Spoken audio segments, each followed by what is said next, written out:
And ladies and gentlemen, boys and girls, welcome to the Patreon-exclusive Experience Hockey Talk, Serious Hockey Talk for serious hockey fans. And ladies and gentlemen, those of you who contribute to our Patreon at patreon.com/TXHT_hockey, we thank you for your support, and we grant you access to this episode, which today's episode is a great episode because, ladies and gentlemen, I am being joined by somebody who is a writer for the Hockey Writers. He has covered the New Jersey Devils and the NHL for 12 plus years and is the feature writer for the National Women's Hockey League. Please, ladies and gentlemen, welcome Dan Rice. Dan, welcome to the Experience Hockey Talk.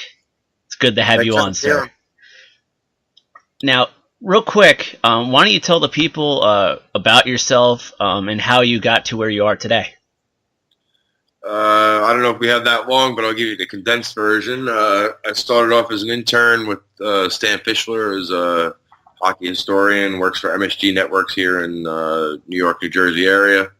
Has covered the Devils, the Islanders, and the Rangers, and all hockey for decades upon decades. From there, I got a couple of writing gigs at lesser-known publications online. Some print, but mostly online. And then in 2012, I jumped on board with the Hockey Writers. I've been credentialed since 2005 on my own, not as an intern anymore. As a writer, I've been credentialed since 2005 with the New Jersey Devils, doing interviews and features on their players, NHL players that come into town. And almost about a year ago, probably 11 months, I jumped on board with the NWHL, and I've been writing for them ever since, and ever since then been juggling both jobs at the same time, and it's made it a little bit easier now because the Riveters play in New Jersey at the home of the New Jersey Devils. Now, of course, you mentioned the Riveters and New Jersey Devils. We'll actually talk about them in our next segment. But first off, we're now entering the third season of the National Women's Hockey League. Real quick, what are your thoughts on the past two seasons and how the NWHL has been able to grow the women's game of hockey? Yeah, it's been an interesting ride, interesting to follow the progress of it. The first year was very positive. There were a lot of good things. The second year, obviously, there were a couple of lows with the salary cuts and stuff like that. But there was also some highs, too, with the Boston Pride having an almost undefeated season and then, and then being upset in the Isabel Cup final. There was also the All-Star game at a neutral site in Pittsburgh where there is not an NWHL team. And we sold out the Saturday, the skills competition, and then the following day, the actual All-Star game. So those are big positives coming out of last year. We had great performances by a ton of great players in the league. And despite the fact that some of those players have moved on to chase the Olympic gold dream, the NWHL is back and stronger than ever in Season 3. And that's evident, or part of that is evident by the New Jersey Devils' willingness to become partners with the Riveters and the league and create a little bit more exposure for them and exposure that they rightly deserve.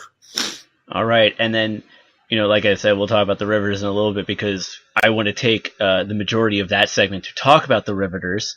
But first off, I'd like to start off with the Connecticut Whale. The last two seasons, they've been kind of like on the bottom half the first season, they were actually the number 2 team in the league, but then actually got upset by the Buffalo Beauts in the playoffs to go to the finals.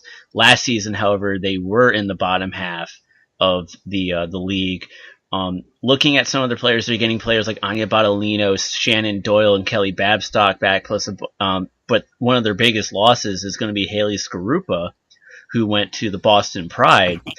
What are your thoughts on the Whale team for this season? I like to make up that team. I've only seen them once, and that was the first preseason game against Team Russia, so that's not really a good indicator. But they have a really good group. I at that point they really didn't know each other too well. But in the NWHL as is presently constructed, there's only 4 teams, so everybody's going to make the playoffs. So they don't need to be running on all cylinders right now. They have a full season to figure each other out, figure each other's tendencies out, gel on and off the ice, and if they can peak at the right time. And as we know, as all hockey fans know, if you get a hot goaltender, that's the game changer. We saw that last year in the Isabel Cup final when Brienne McLaughlin played out of her skull and made 60 saves, I drove up to Massachusetts not expecting to see Buffalo win. I'll be the first to admit that. I was kind of angry that I was driving up there and probably going to see a 7-1 or 6-2 kind of game, and that's not what I saw. I saw a great performance, but getting back to Connecticut, they have a lot of interesting players. They brought back maybe the least amount of players out of the teams in the league. Maybe Buffalo is right there with the same number. I don't know that offhand, but they have Kelly Babstock, who's a great scorer, 4th all-time in the league. As you mentioned, some of the other returning players, Doyle and Anya, Sydney Roosler, Jordan Brickner, Sam Faber. So they have some experience there, and then they have a bunch of players that a lot of people don't know that much about, but they do have some size. As I said, the biggest thing is be playing well at the end of the season, be running on all cylinders, and I think they have getting to know a couple of the players already before the season started. It's going to be an interesting watch for me, and I'm excited to see how they all come together this season. And then when you look at the coaching staff, Ryan E. Quayle, I hope I said that right. What can we expect from him as the head coach from the Connecticut Whale this season? Kind of like we just alluded to, he's got to find a way to bring them all together and get them all on the same page. I don't know if they're going to be able to constantly outscore the other teams that have maybe a little bit more top-end talent. But that's the beauty of this league is, these players can all come in and it's the best against the best, and they can make names for themselves. And, I don't think last year going into the season with the Riveters or in the NWHL, that's really a mouthful. I gotta find a better way to come up with that. But I don't know if anybody really expected much out of Rebecca Russo and Alexa Gruschow and players like that. Russo was an all-star. She was the fastest skater. Gruschow was one of the best face-off. She had one of the best percentages in face-offs throughout the league. And she was a go-to center for Coach Wiseman to put out there in late-game situations, protect the lead, looking for the tying goal, win a big face-off. With this league, everything is possible, as we've seen. And I think that was the perfect setup going into the season, was the end of last season, where Buffalo beats the top dog, the Boston Pride, the team that everybody expected to win.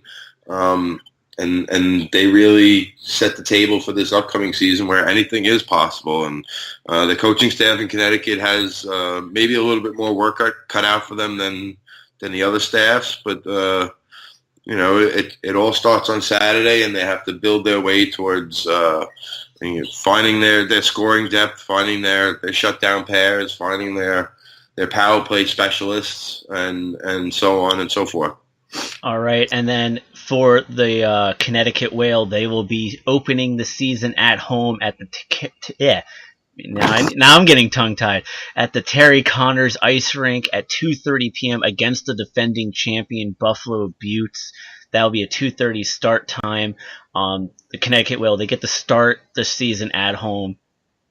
How good is that for them, especially the fact that you just mentioned that this is a team that brought back possibly some of the least amount of players, along with maybe the Buffalo Buttes, and to get this start at home on the new season? Yeah, I'm sure that plays a little bit of a factor. They get to sleep in their own beds the night before. Eat whatever breakfast they eat in the morning on a game day.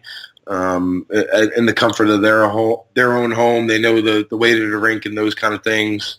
It's a long trip between Connecticut and Buffalo, and I'm sure Buffalo's players with the early start time, I'm sure they'll bust down on Friday, get a good night's sleep. But we've all stayed in hotels, and sometimes it's a little bit nicer to just sleep in your own bed. So maybe give Connecticut a slight advantage in that aspect. But both teams will be looking to make a name for themselves, and a lot of the players that I've talked to on all the teams have said, last season is last season, this season is this season. There's no grudges, there's no, looking for payback or anything like that. It's everybody looking to establish themselves in this season, and the players that were here aren't here anymore. They're not coming back, at least for this season.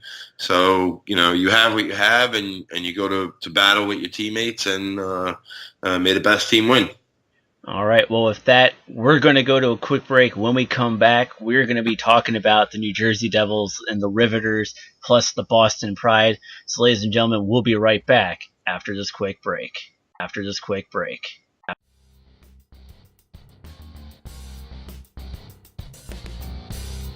Looking for some pre-Thanksgiving fun? Then look no further than to DerpyCon. DerpyCon, which is taking place at the Hyatt Regency Morristown in Morristown, New Jersey from November 17th to 19th. Come see special guests like David Yost, Walter Jones, Todd Habercorn, and so many more.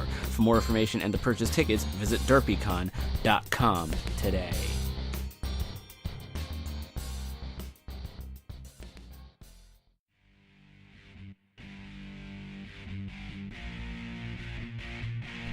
Attention hockey fans, the Experience Hockey Talk is on Patreon. Come join the exclusive TXHT community today for access to exclusive episodes, interviews, and so much more.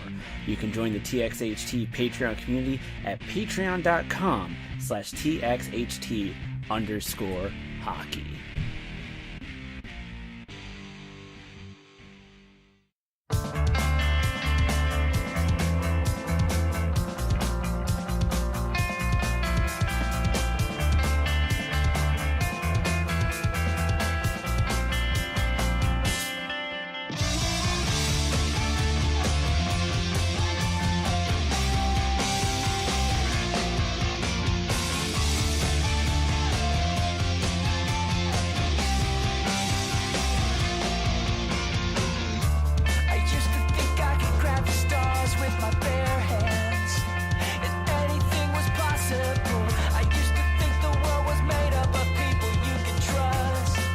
And ladies and gentlemen, boys and girls, welcome back to the Experience Hockey Talk, serious hockey talk for serious hockey fans here on this Patreon exclusive. I'm joined by Dan Rice, the feature writer for the National Women's Hockey League, and we are previewing the 2017-18 season.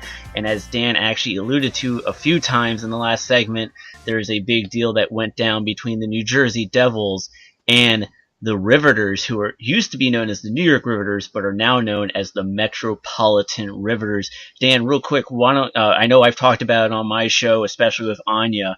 Why don't you talk to the people about this deal real quick between the New Jersey Devils and the Riveters?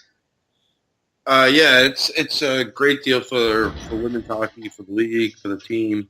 The Riveters were already playing there, the Devils practice facility last season. This season, same deal, except the first game is going to be on Prudential Center Ice in the main building as part of a special doubleheader with the New Jersey Devils. They play Arizona Coyotes later that night.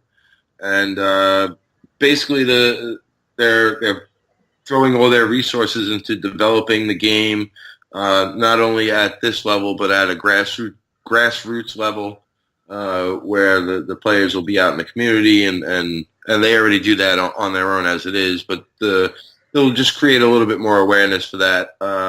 We're already starting to see a little bit more promotion. As I've told a lot of the people that ask, and I've told some of the players too, last year, if you didn't know that the Riveters played there, you wouldn't know if you just went to a Devils game. There was no mention of them, no signage or anything like that. And already the season hasn't started yet, and the Devils had the Riveters to their home opener in a suite later that night after the game, they had all the women went down onto the ice and did a little clinic with a bunch of teenage girls. They've aired promotions on the jumbotron inside the arena.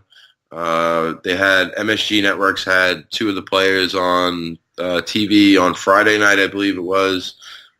Two players were also on radio that night. A couple of players, Rafter and Fitzy, were on one of the Devils podcasts that's going to be coming out later this week, I think. So that you're already reaching more people, more eyeballs, more minds than the NWHL could probably do on their own, and that's one of the biggest benefits to this kind of deal is the exposure that they're going to get. And the biggest thing, like I kind of alluded to, is people don't know that they exist, and that's, as a writer, that's part of my battle almost daily, where I'm trying to create awareness. When I tag them on Facebook or on Twitter, I'm trying to put their names out there, put their brand out there to the however many people that follow me and read my stuff, and anything that I can do to help them out, I'm trying to do that. And this deal with the Devils is great. And as Danny Ryland, the commissioner of the league, said on the conference call when it was announced, we all hope that this is the first domino that falls in a long line of NHL teams lining up and helping this league out and almost partnering with each team. Obviously, we have teams in Buffalo and Boston, and they play in the practice rinks of NHL teams just like the Riveters do with the Devils. So the onus is now shifted to the Buffalo Sabres, the Boston Bruins. And as far as going forward, I think this opens the door up for possibility of an expansion team maybe next year. There's a lot of chatter around and a lot of talk around maybe one of those teams next year. If it's one or if it's more than one, but one of them would likely be Pittsburgh, which, as we talked about briefly a little bit earlier, they stepped up their game and they helped the league put on a really, really good All-Star weekend, and they helped promote the crap out of it. And that was huge for the league to have that kind of backing and that kind of visibility. And it was the same thing. They promoted them on their social accounts. They had Kelly Stedman and Ashley Vesey and Brianne McLaughlin on the Pittsburgh Penguins telecast because they were at a game. So that's the biggest challenge is always creating more awareness and turning people into or tuning them into these games and these players and what they're all about.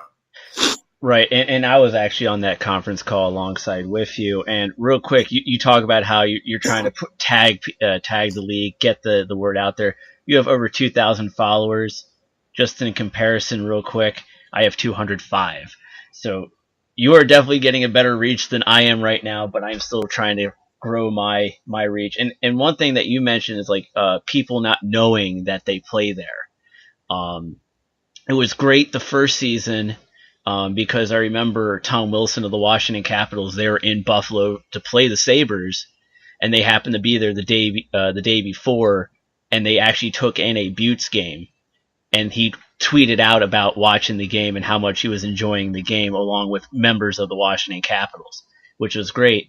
But then at the same time, just like a week or two ago, and I mentioned this on the main show, is that the Capitals were in New Jersey to play the New Jersey Devils, and the Russian women's team was there, and Dmitry Orlov and Evgeny Kuznetsov got their pictures taken with them, but nobody knew why they were there.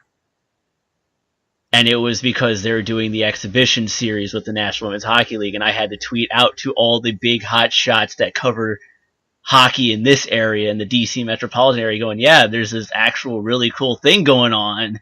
It's called the National Women's Hockey League, and they got this exhibition series going on right now before their season starts. You should check it out. It's really good. So it is a fight, but guys like you and I who really love this game and want to see it grow, we're going to keep fighting to help grow this. And seeing teams like Pittsburgh and New Jersey push it now, especially with this new deal. I really love the prospects of it. I can't wait to see Boston and Buffalo get involved. And of course, Pittsburgh is going to be hosting another game, a regular season game this season as well, which is also big for the league. Yeah, that's. I think that's right after New Year's. Connecticut and Buffalo will be playing up there, and I think there's a couple of players that have ties to that area, whether it's Pennsylvania or Pittsburgh or Robert Morris University on both of those teams. And I'm hoping to my schedule breaks out right and the weather isn't ridiculous. I'm definitely hoping to make that trip over there, and that's a first class facility, and it's going to be I think it'll be a really great game, and I'm pretty sure Brianne McLaughlin will be in the house, so that's always a treat to be around her and get to talk to her because she's one of the great personalities of women's hockey. If you don't follow her on Twitter, I absolutely advise you to do that. I 100% agree. I've had Brianne on the show before, and she's one of my favorite people to talk to on the show, especially when it comes to hockey. So, 100% agreed. But now shifting over to the New York Riveters, or now the Metro Riveters, going to be having to catch myself several times on that. Put $1 in the jar. Yeah, put one in the jar. You messed up, but they brought back a lot of good players like Tatiana Rafter, Rebecca Morris, Rebecca Russo, but also they signed new players like Harrison Brown, who originally retired after winning the Isabel Cup with the Buffalo Beauts, and Erica Lawler, who is now making her return to the league. How do you see this team going into the 2017-18 season? I think they're going to be really good this year. I think they definitely by far have the most returning players out of any of the four teams. The players that they have added maybe add a little bit of some things that maybe they were lacking a little bit last year. But they still had a really good season last year, so I feel uncomfortable maybe saying lacking, but they did just add to the depth and as you mentioned, bring in a player like Lawler. She's a smaller player, no doubt. She was the director of the Players Association in year one. And she's got that itch to be on a team again and to play competitive hockey again. And she's been off for a little while, but so it may take her a little while to shake the rust off here. But I think she'll be an effective player. Her speed, having been at the game on Sunday night, the exhibition against the Russian team, her speed is definitely noticeable. She's good in the face-off circle too. They also added Kelsey Colzer, who was the number one pick in the 2016 draft, defender who has a really good shot. She's a really good offensive playmaking blue liner. She only played one game last year, and that was in the playoffs. So I guess she's not technically a new player on the team, but having a full off season to prepare as she graduated from Princeton University, which is nearby. She's from nearby Pennsylvania, Horsham. And they also added another defender in Jenny Ryan, who graduated from Wisconsin, also another draft pick from that same draft. And she has connections on the team, which is helps her feel a little bit more at ease and comfortable. And as you mentioned, adding Brownie, again, speed, shorthanded capability of scoring a momentum-changing goal. And he's fit in great on that team from what I've seen. So in talking, I was actually talking with Kira Dostal last night, right before practice, and we were talking about these new players, and she said, it's really easy for them to fit in because we're a pretty tight-knit group, but we're also a pretty welcoming group too, and we think that they can help us get to our ultimate goal, which is the Isabel Cup, and they're a team that I think everybody's going to be expecting. It'll be a shock if they're not one of the two teams standing at the end of the season when we get to the final game for that cup. They really have it all together, I think, and I think the the players that got their feet wet last year, like we mentioned, Russo, Grushchow, Michelle Picard, Rebecca Morse, Courtney Burke, those players are going to take another step this year. Mia Dench, Katie Fitzgerald, who won goalie of the year. I think they're really going to take another step forward this year, and they're going to be a lot. Their record will look a lot better than it did last season when they had some stops and starts, and it took them a little while to find their game. And I think they peaked maybe 1 or 2 weeks too early, and they fell a little short in that game against Buffalo in the playoffs. And but you respect the Buffalo Buttes and what they did, because they really put it together and came together as a team. But this Riveters team is going to be fun to watch, and hopefully that they have a really good season and put on a show for all the fans. All right, and then shifting over to the Isabel Cup finalists last season and also one-time Isabel Cup champions, you have the Boston Pride, who are losing players like Hillary Knight, Megan Duggan, along some others, but are adding players like Haley Skarupa, and also keeping a very strong core with the likes of a Jordan Smelker, Jillian Dempsey, Lexi Bender, and others. What are your thoughts on the Boston Pride going into this season? Yeah, well, I haven't seen any of their preseason games yet. I know I'll see them on Saturday for the first game. The first name that comes to mind for me is Janine Weber. She was here with the Riveters the last 2 seasons. All-time leading scorer in franchise history, goals, assists, points.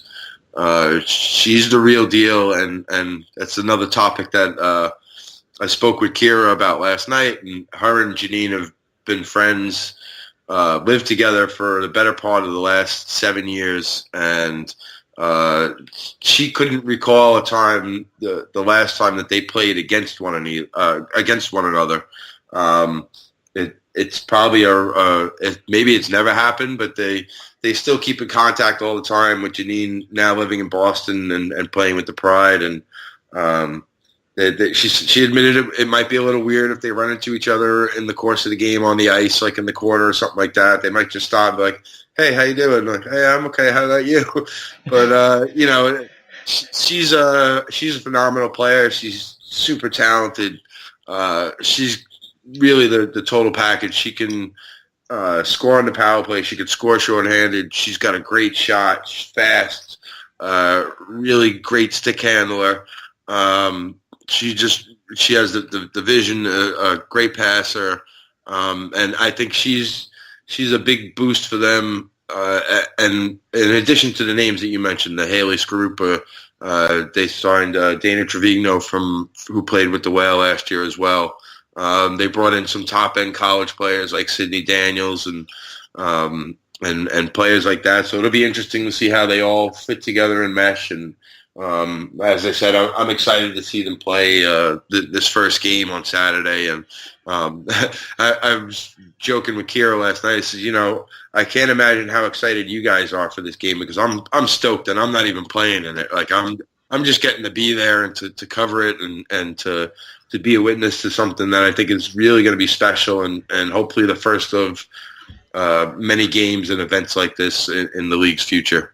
And it's funny that you mentioned how you're excited for that. I'm actually going to be in Morristown, New Jersey. I'm going to be 20 minutes away from where the Riveters play. And when I'm there next month, they're going to be on the road. So I don't even get to see a game when I get to come up to town on business, which is something I was hoping for. But like you said, you're not even playing the game and you're excited. And, because this is like a really great, especially for this Saturday, to be able to play in front of, 18,000 people. That just gives you goosebumps a little bit. And for the Boston Pride, I would say, in the short 2 years so far of this league, cornerstone of this league, to be a part of such a big game like this, like they were with that outdoor game with the Montreal Les Canadiens of the CWHL. This is a big game and a great opportunity to showcase the game, and especially with a very talented team like the Boston Pride are.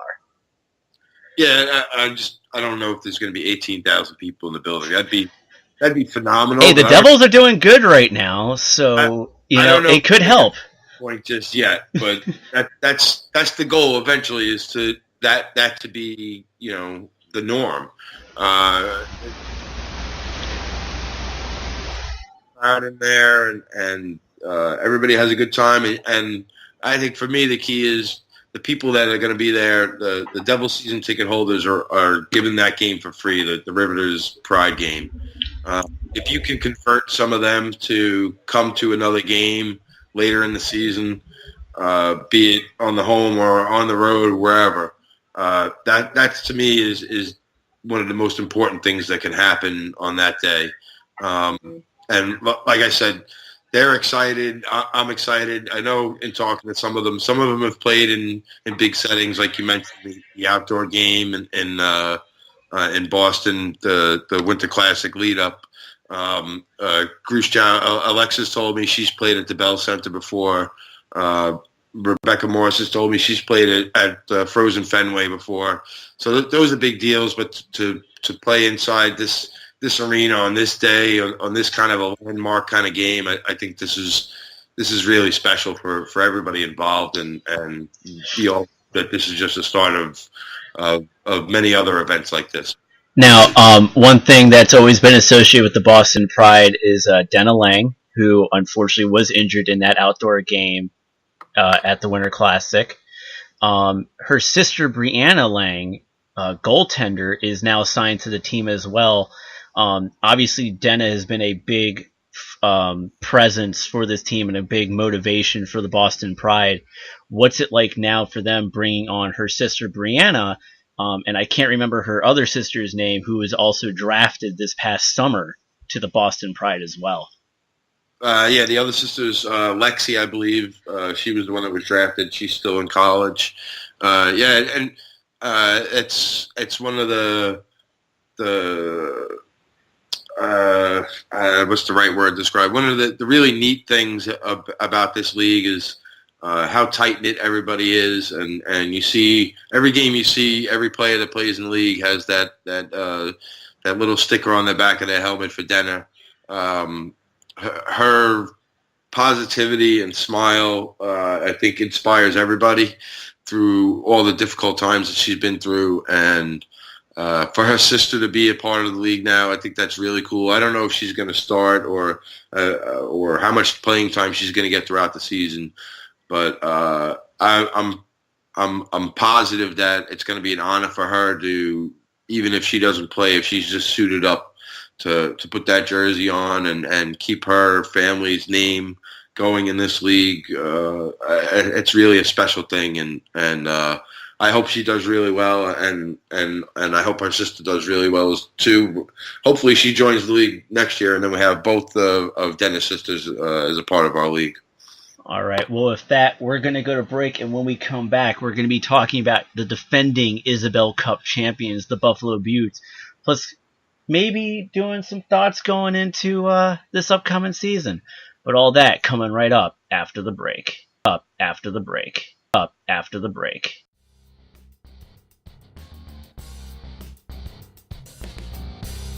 Looking for some pre-Thanksgiving fun? Then look no further than to DerpyCon. DerpyCon, which is taking place at the Hyatt Regency Morristown in Morristown, New Jersey from November 17th to 19th.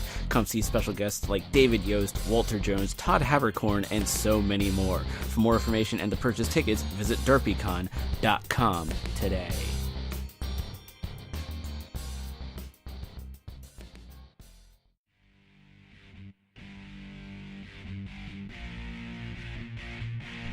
Attention hockey fans, the Experience Hockey Talk is on Patreon. Come join the exclusive TXHT community today for access to exclusive episodes, interviews, and so much more. You can join the TXHT Patreon community at patreon.com/TXHT_hockey.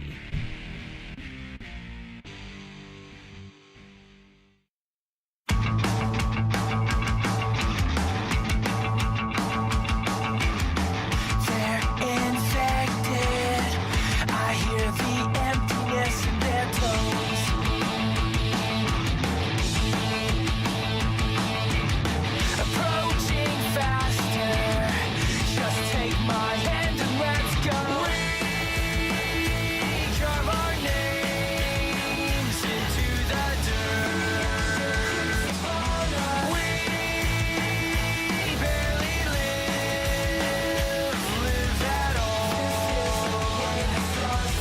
And ladies and gentlemen, boys and girls, welcome back to the Experience Hockey Talk, serious hockey talk for serious hockey fans, Patreon exclusive.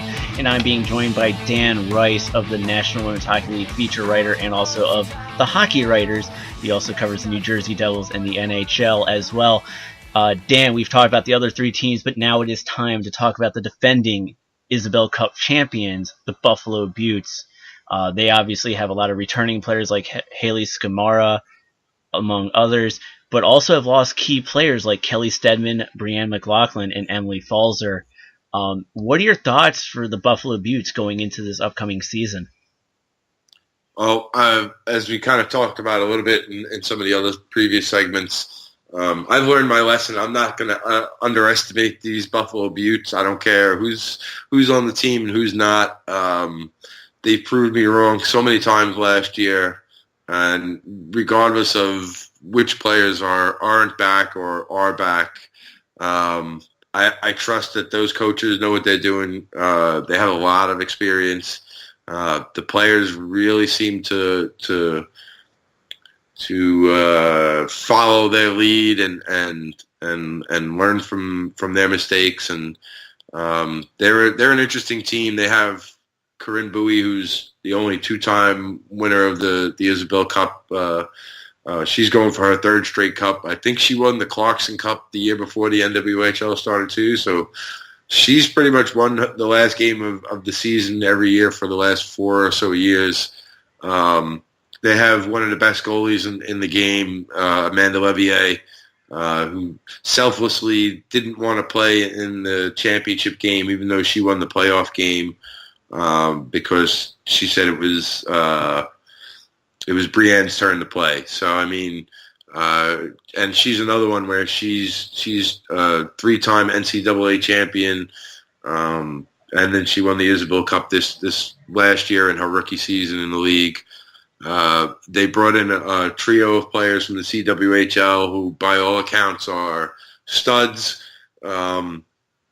They're another team that I've seen them play the preseason. I watched the games online, but against that kind of competition, I'm not sure how much I can really judge them. But some of the newer players that they brought in, I was a little impressed with, and from the other reporters and friends that I have up there, Taylor Kiersey is one name that really stuck out to me.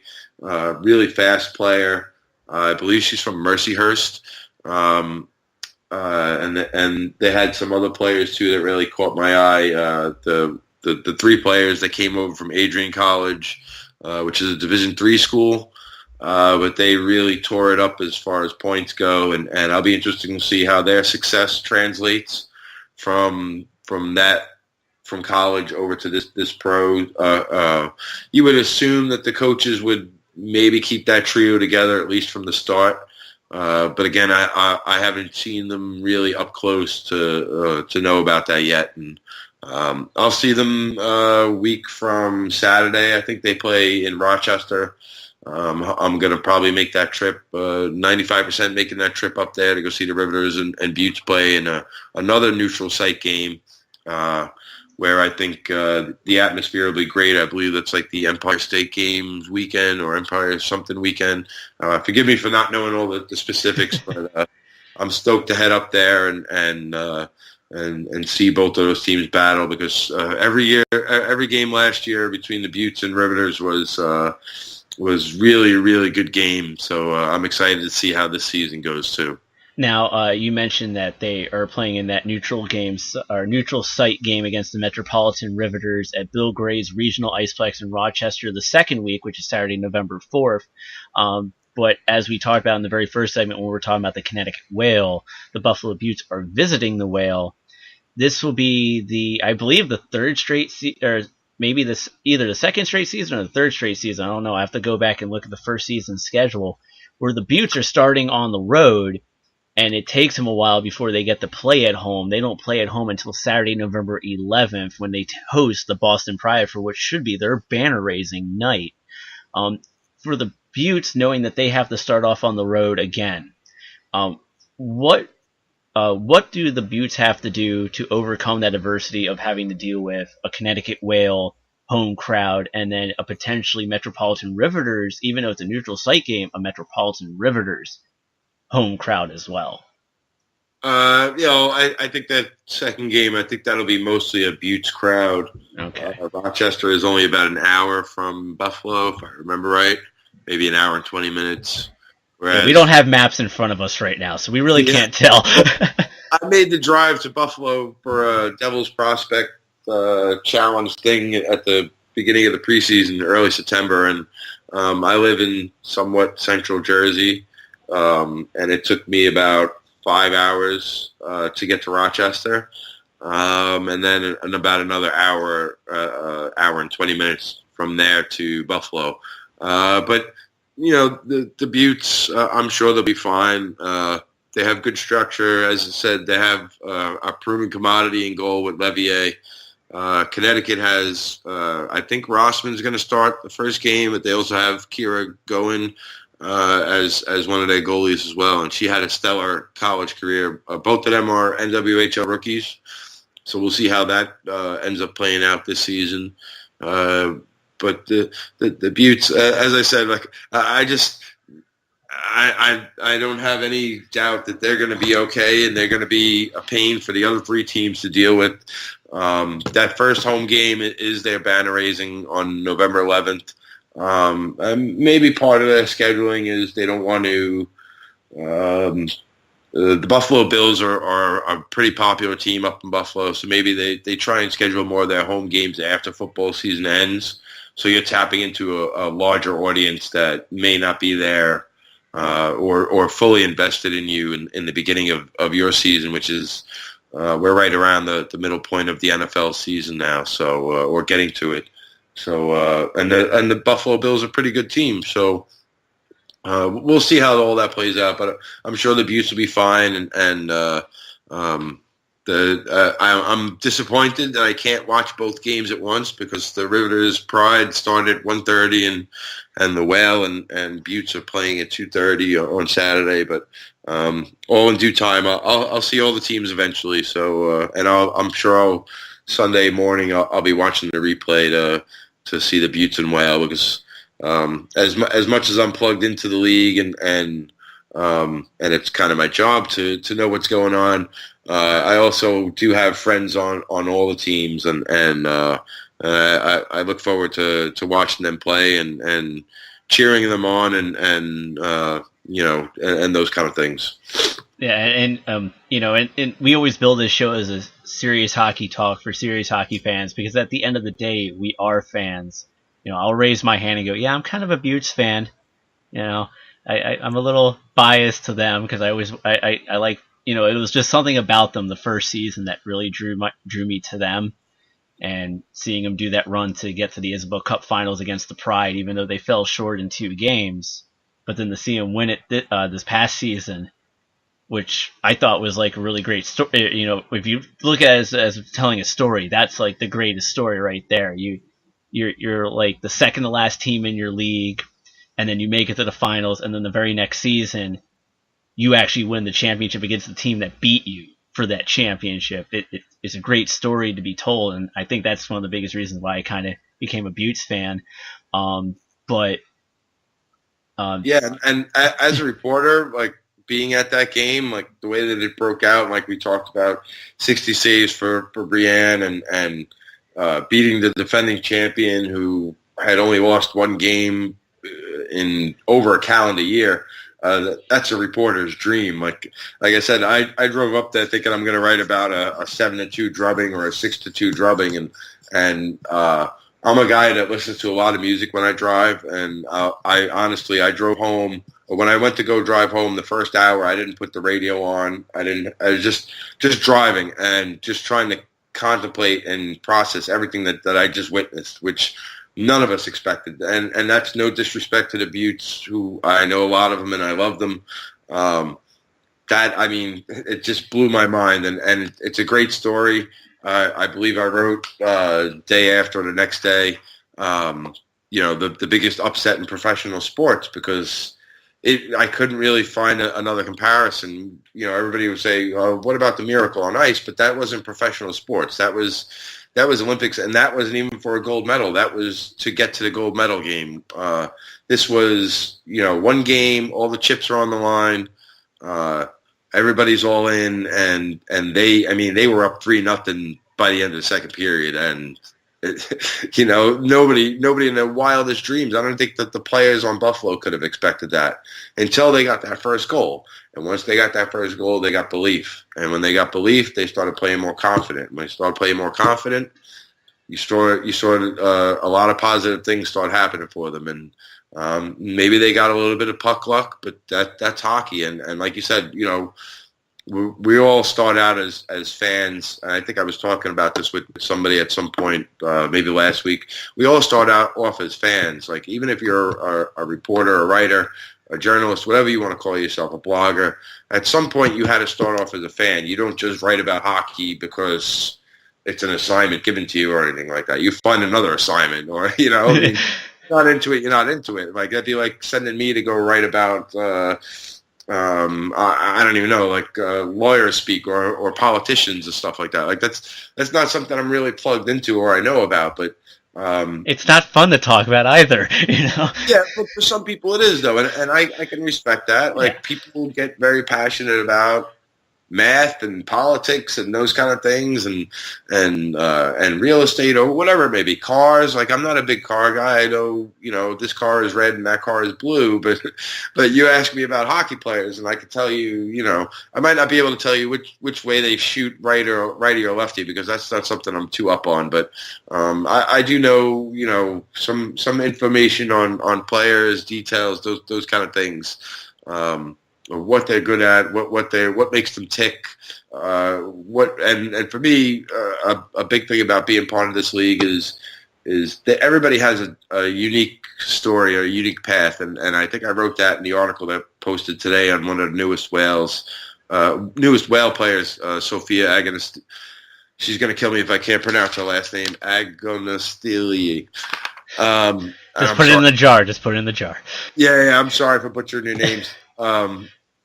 But she's a player that grew up playing lacrosse in college, and she didn't play college hockey. She went overseas to teach lacrosse to the German national team, and then she ended up playing in an ice hockey league over there, and now she's playing in this league. And oh, by the way, she started off as a figure skater, but the skates didn't fit her, and she likes playing rugby too because she gets to knock people down, and she doesn't get to do that in hockey or lacrosse. So, and to top all that off, she's studying to be a biological engineer, or I'm sorry if I'm messing that up again. I don't have the information right in front of me, but she's a really smart girl too. Like, so everybody has their own unique path, and hers is filled with a lot of zigzags. But she got here, and part of what really makes me happy is being able to tell other people about her. As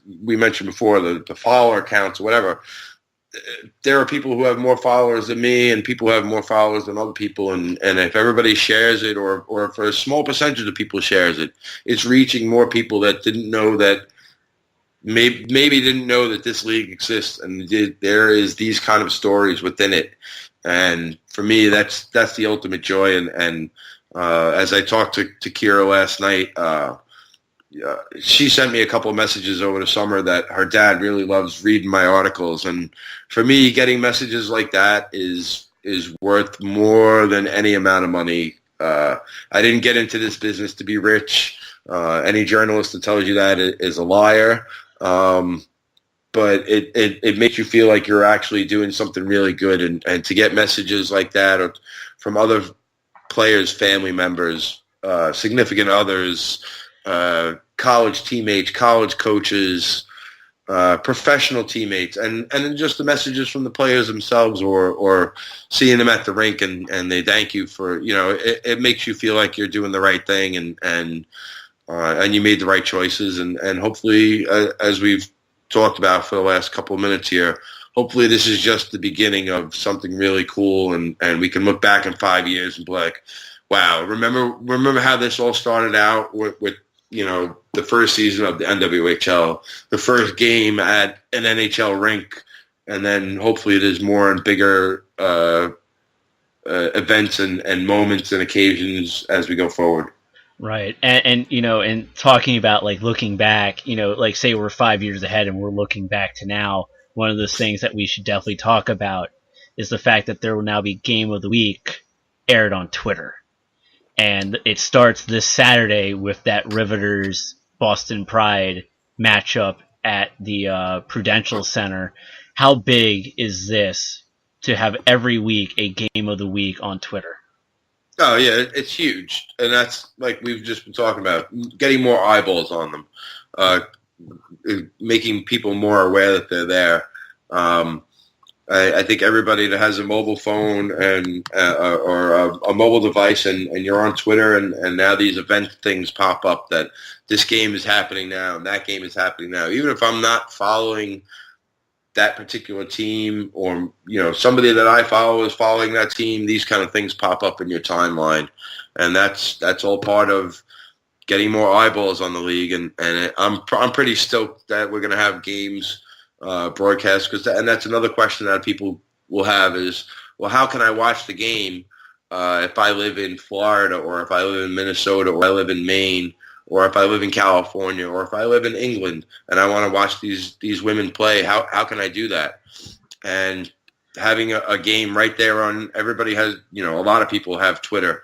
So being able to just open up the app on your phone and being able to watch it that way rather than going to the website, opening up the YouTube window and so on and so forth.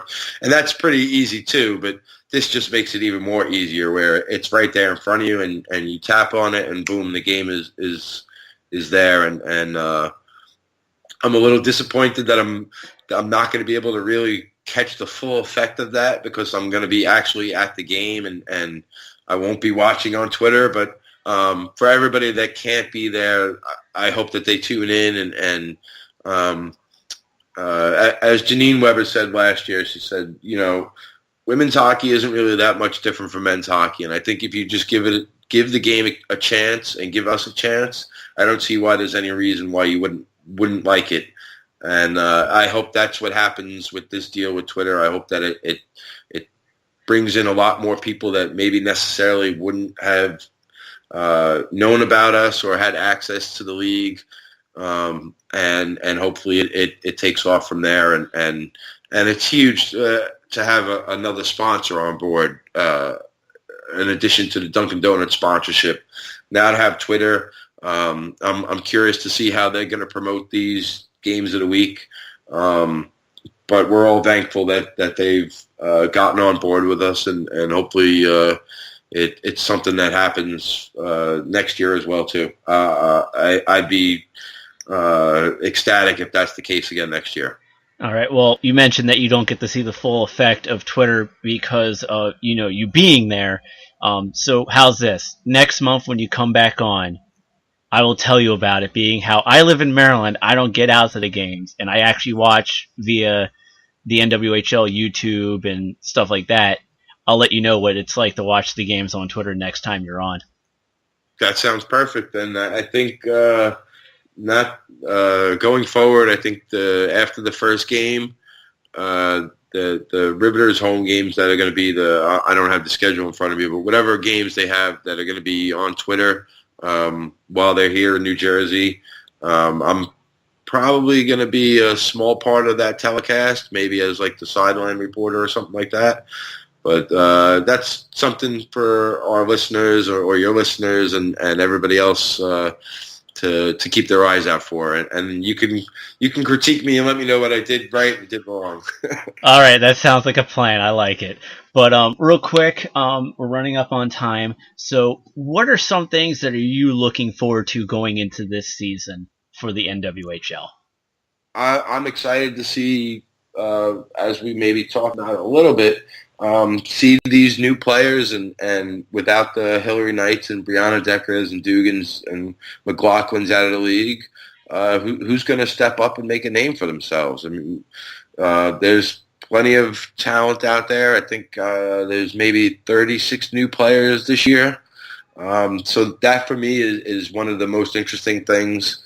And are the games going to be, I guess, more competitive? Because the way Boston ran through the league, the first 2 years, they had a pretty stacked lineup. It was, 8 or 9 of them are playing or 7 or 8 of them are with Team USA right now. And is the balance shifted more in the league now, or is they added a bunch of really good players too? So are they just going to keep rolling right along?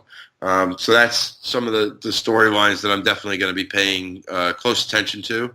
And and as we talked about with the Riveters, I think they're primed to make it to the Isabel Cup final for the first time, but never count out the Buffalo Beauts. All right. Now, real quick, Dan, where can the people find you on social media, good sir? You can find me on Twitter at DR, as my initials DR, Diablo, Diablo, THW. You can see all my work at the Hockey Writers on thehockeywriters.com. And we're going to try and have at least one feature a week on NWHL.zone. We're also going to have the Riveters home games. I'll be doing the pre and post game write-ups on those. And I won't be just doing features on the Riveters. With a lot of players that I'm going to come across this season, I'm going to really try and pump out some articles on it, and especially some of the newer players that we don't know much about, and I'm curious to get to know them. And so far so good. I already did 2 on the Connecticut Whale that went up this week, and next week we'll have one on defender Jenny Ryan from the Riveters, and then after that, the future is unknown. It's always good to have an unknown future sometimes. But real quick, we want to also thank Alyssa from the Ice Garden and Grassroots AU. You can follow her on Twitter at Alyssa's Tweeting, ALYSSAS, tweet, and then the word tweeting, for providing us with the graphics of the uniforms for all 4 teams. Thank you, Alyssa, for allowing us to use that for video purposes. Also, I'd like to thank the bands Crimson Orchard and Eyeshine for the music that you hear both coming into the show and during our commercial breaks. But most importantly, Dan, I want to thank you for coming on the show. I loved having you on. I can't wait to have you on again, sir. Thanks so much. It was my pleasure, and I'm looking forward to speaking to you again soon. All right, and ladies and gentlemen, if you love this episode and you want your friends to listen to it, tell them to go to patreon.com/TXHT_hockey. We got so much more. And next week, I'll be announcing who our guest is. He is also an NHL reporter and also author as well. So, ladies and gentlemen, once again, this has been the Experience Hockey Talk, serious hockey talk for serious hockey fans. Until Saturday, when I'm coming to you live from the WBGR Sports Network studio, I will see you on the ice. On the ice. On the ice.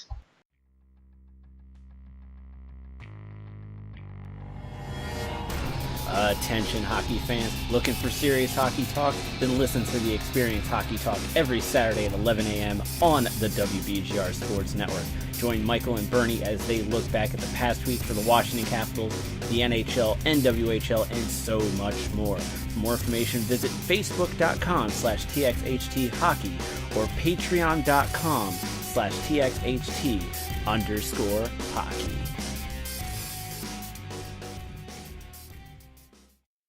I'm not sure that I can share. I'm not sure you care. From the outside looking in, we won't make it out of here. Can't hear but you feel it. You can't see but you taste it. All alone inside. One more step to collide. I know you're trying but your senses are misguided. You can't ignore me, I've become your own reflection.